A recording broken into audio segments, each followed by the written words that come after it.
And the man who is following all of the action is our very own Africa reporter, Fidelis Mba, who's outside a polling station in Kenya's capital. Fidelis.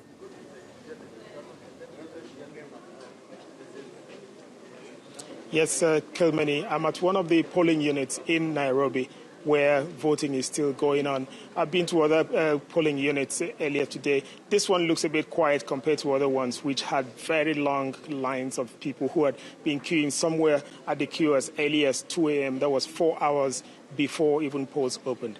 I'm here joined by Nanjala Nyabola, who is a political analyst and a writer. I want to ask you, what's your assessment of the process leading up to today's election? I think it's definitely been a mixed bag. I think there's a lot of things that have been encouraging. We've seen a remarkable amount of participation. There's been a lot of community-level debates, forums, things that are trying to get more people involved from the very beginning of the democratic process. I think the big disappointment has consistently been the institutional response. We had really expected a lot of things from the IEBC, and that just haven't come through.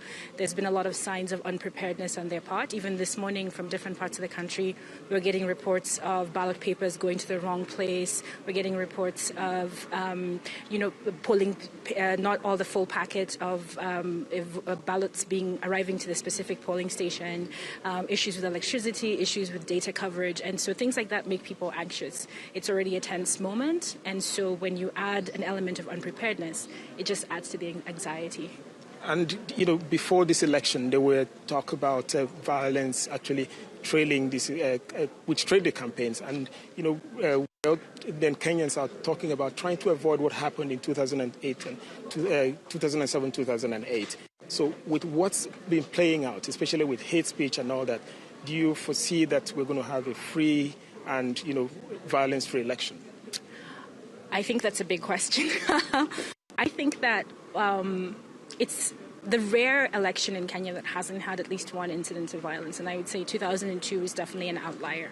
Unfortunately, the political process has such high expectations for so many people around the country, and in some places, people aren't necessarily equipped to handle the high anxiety, the high pressure stakes, and that ends up leading to outbreaks of localized levels of violence.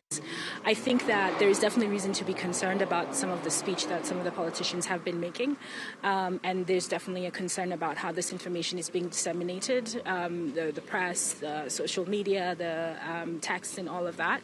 I think that on the whole, the sense that I get from talking to people in different parts of the country is that everybody wants there to be a peaceful election. I think there's much less expectation on this election than there was in 2017, and that might actually be a good thing, that people really just want the process to be over and to go well. And so regardless of what the politicians are saying, I think the voters are in a place where they just really want a peaceful election. Thank you very much.